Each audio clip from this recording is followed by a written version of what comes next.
ഇന്ന് നമുക്കൊരു അയലക്കറി ഉണ്ടാക്കിയാലോ. നമ്മുടെ അയലക്കുട്ടന്മാരെ നന്നായി കഴുകി വൃത്തിയാക്കി വെക്കുക.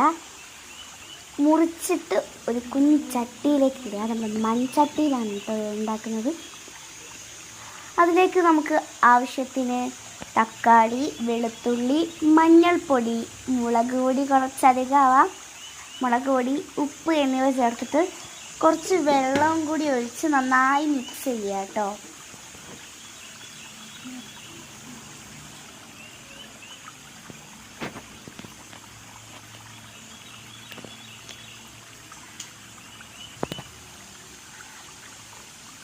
നമ്മൾ നന്നായിട്ട് മിക്സ് ചെയ്യുന്നുണ്ട്. ഇനി നമുക്ക് ഗ്യാസിലോട്ട് വയ്ക്കാം. ആൻഡ് കുറച്ച് കരിവേപ്പില ഇട്ട് കൊടുക്കാവേ. ലോ ഫ്ലെയിമിലാക്കി വെക്കുക കേട്ടോ.